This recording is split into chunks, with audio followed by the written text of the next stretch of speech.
नमस्कार दोस्तों, आप सभी का स्वागत है हमारे यूट्यूब चैनल जिज्ञासु रामा शंकर पर। तेजस्वी यादव जी लापता हो चुके हैं, गायब हो चुके हैं। और ये मैं नहीं बोल रहा हूं, बिहार भाजपा बोल रही है। Bihar Bhajpa social media site x पर ट्विटर पर एक पोस्टर जारी किया है जिसमें लिखा है तेजस्वी यादव लापता, और पहचान में डाल दिया है 9वीं फेल। अब 9वीं फेल तो ये तो उनका समझिए एक एजुकेशनल बैकग्राउंड के तौर पर देखा जाता है, मगर भाजपा हमेशा इस चीज पर तंज कसता है। जदयू भी तंज कसता है और भी लोग तंज कसते हैं।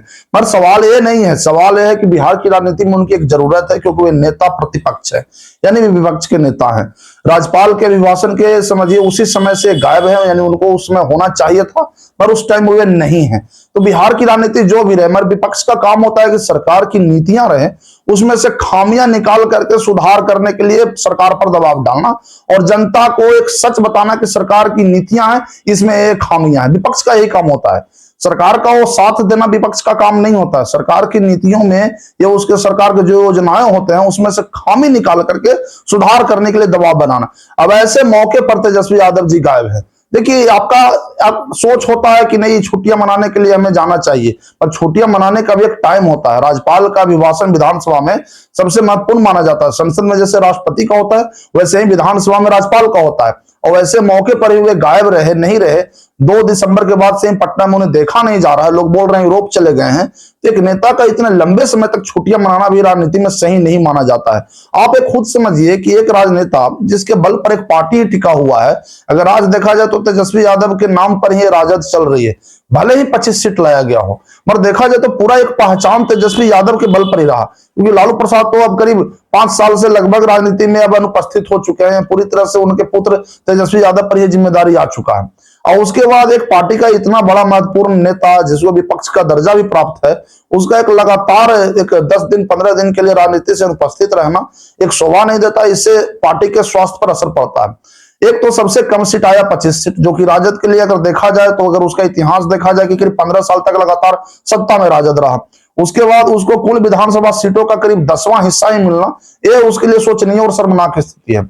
उसके बाद उसे सुधार करने की बजाय लगातार छुट्टियां मनाने चले जाना, तो पार्टी के कार्यकर्ताओं में भी एक नकारात्मकता फैल जाता है कि जिस पार्टी के कार्यकर्ता बेचारे मेहनत करते हैं और उनके लीडर अगर मौज करने के लिए यूरोप अगर चले जाए, तो क्या लगता है कि पार्टी फिर से सत्ता में आ सकती है? इस रवैये से तो नहीं। आप भाजपा को ही देखिए कि भाजपा ने तंज ऐसे नहीं कसा है। भाजपा तो खुद अभी देख रहा है कि हमारा जो नीतियों का विरोध करने वाला नेता होना चाहिए, वो तो खुद बिहार में है ही नहीं, वो तो यूरोप चला गया छुट्टियां मनाने। आप उन्हें खुद देखिए कि जो नीतियां अभी चल रही है बिहार में, वो अच्छा है बुरा, ये तो बाद में पता चलेगा। 5 साल बाद जब जनता वोट देगी तब पता चलेगा। पर विपक्ष का तो काम यही होता है ना कि सरकार की नीतियों में खामियां निकालना। और खामियां निकाला कहां जा रहा है? तो कोई नहीं जा रहा है भाई।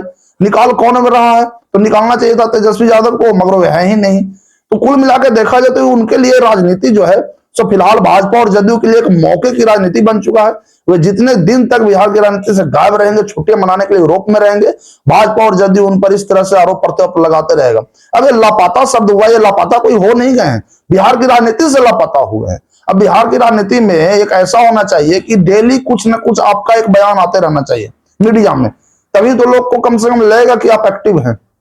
एक राज्य के आप विपक्ष के नेता हैं, आपके कंधे पर लोग ये आशा रखते हैं कि सरकार की कोई भी नीतियां रहे उसमें से लूप होल निकाल देना, खामियां निकालना और उसे बताना। अब मान लेते हैं अभी जाकर के एक अभी चल रहा है माहौल कि हम न्याय व्यवस्था को लेकर 24 घंटे में माफियाओं को ध्वस्त कर देंगे, तो विपक्ष का इसमें एक महत्वपूर्ण रोल अदा होना चाहिए था, ताकि इसका शिकार कोई आम जनता ना हो जाए। तो विपक्ष का यही बड़ी एक्टिवनेस देखा जाता है, चाहे किसी भी प्रकार की नीतियां सरकार की आए, तो उसमें एक खामियां निकालना। देखिए, खामियां तो होता ही है, और विपक्ष का तो काम इसीलिए बनाया गया है कि आप जो बोलेंगे तो मैं उसके उल्टा जाऊंगा। अब उल्टा जाने का मतलब ये नहीं कि राज्य के अहित चला जाऊंगा या देश के अहित चला जाऊंगा। उल्टा ये मतलब होता है कि आपकी बनाई हुई नीतियों में जो खामियां रहेगा उसको मैं जनता के सामने दिखा दूंगा कि देखो ये खामियां है, और वो हो नहीं रहा है।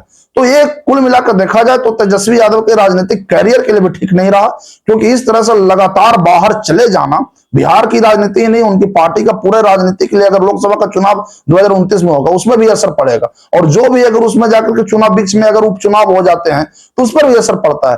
पार्टी की एक साइकोलॉजी पर भी असर पड़ता है, एक मनोभावना बन जाता है कि जब पार्टी के वरिष्ठ नेताओं को ही जब चिंता नहीं है पार्टी का, तो छोटे से कार्यकर्ता भी क्या करेंगे। तो इस तरह से अगर लगातार चले जाना, आज कांग्रेस में ही देखा जाए तो राहुल गांधी जी भी लगातार छुट्टियां मनाने चले जाते हैं। अभी कुछ दिन पहले वे जर्मनी चले गए थे। संयोग देखिए कि तेजस्वी यादव जी भी यूरोप में, किस देश में, यह तो अभी पता नहीं चला है। मगर यहाँ राहुल गांधी जी भी जर्मनी चले गए हैं और वहां जाकर के बयान दे रहे हैं कि भारत मैन्युफैक्चरिंग सेक्टर में कमजोर है। तो मेरा कहना है कि आपकी पार्टी ने भी करीब यहाँ लगभग में 70 साल इस देश पर राज की और उसके बाद आप मैन्युफैक्चरिंग सेक्टर को आप खराबी बता रहे हैं, तो ये आपके लिए सोचने की बात है। और रही बात आप खामियां कहां गिना रहे हैं, जर्मनी में। आपको अगर गिनाना ही चाहिए था तो भारत में आके गिनाते। तो कुल मिलाकर देखा जाए कि ये ढर्रा जो चल चुका है कि नेता प्रतिपक्ष के जो होते हैं वे बाहर चले जाते हैं लगातार देश से, और जब चुनाव के समय जब एक्टिव होते हैं और जनता उन्हें नकार देती है तो दोष ईवीएम पर दे देते हैं कि ईवीएम हैक हो गया। तो कुल मिलाकर देखे तो ये तरीका जो है विपक्ष का, ये अपने फायदे के लिए तो सही है कि आप छुट्टियां मना रहे यूरोप में, आपको फायदा हो जाएगा, मगर लोकतंत्र के लिए तो कोई फायदा है नहीं। क्योंकि जिस तरह से आप ये जो बेबुनियाद आरोप लगाते हैं ईवीएम पर, ये आरोप कहीं से भी सही नहीं है। आप एक खुद सोचे कि नेता प्रतिपक्ष का काम जो होना चाहिए, क्या काम हो रहा है बिहार में? नहीं हो रहा है। नेता प्रतिपक्ष का कोई जब नेता ही नहीं है तो वो काम क्या होगा? नेता लगातार 15 दिन के लिए छुट्टियां मिल जा रहा है और आप खुद समझिए कि 15 दिन के बाद भी अभी कोई संभावना भी नहीं कि कब वे आएंगे। और इसी पर तंज कसा जा रहा है भाजपा और जदयू नेताओं द्वारा कि दोनों नेताओं का जो गठबंधन में सरकार है वो तो मजे में है और मजे में रहेंगे ही, क्योंकि सरकार का जो है एक कोई रोकने वाला नहीं है, उसे कोई टोकने वाला नहीं है। विधानसभा में अगर मान लेते इस टाइम अगर कोई इंपॉर्टेंट बिल अगर आ जाए तो उसका कोई विरोध करने वाला नहीं है। तो कुल मिलाकर देखे तो यहाँ पर जो उनका रवैया है वो पार्टी के हित के लिए न होकर के विपक्ष के लिए, यानी भाजपा और जदयू जो उनके लिए विपक्ष होते हैं उसके तो फायदे हो जाएंगे, क्योंकि उन्हें कोई तो ब्रेकर नहीं है, किसी प्रकार का स्पीड ब्रेकर नहीं है, तो उनका तो फायदा ही हो जाएगा। आज भाजपा को ही देखिए कि क्यों मनाते हैं कि राहुल गांधी पार्टी के सर्वे सर्वा बने रहे, ताकि इसीलिए कि उनको ऐसा लग रहा है कि राहुल गांधी राजनीति में उतने एक्टिव नहीं हो पाते हैं जितना होना चाहिए। आप मोदी और शाह को देखें, दिन भर एक्टिव रहते हैं राजनीति में। कभी देखे हैं अमित शाह को कि विदेश का लंबा टूर लेते हुए, जबकि वे भी गृह मंत्री हैं। वे गृह मंत्री की हैसियत से भी विदेश यात्रा कर सकते हैं, मगर वे नहीं, वे देश में ही रहते हैं। पार्टी के अध्यक्ष जेपी नड्डा जी को देखे, अभी कार्यकारी अध्यक्ष जो बने नितिन नवीन जी को ही देखे, ये सब जुझारू हैं, काम में लगे हुए हैं। तो कुल मिलाकर देखा जाए तो अगर यहां भी बिहार में वही हाल हो जाएगा, कहीं इनका ये काम करने का तरीका राहुल गांधी जी जैसा ना हो जाए, तो ये पार्टी के लिए किसी भी तरह से हित में नहीं रहेगा।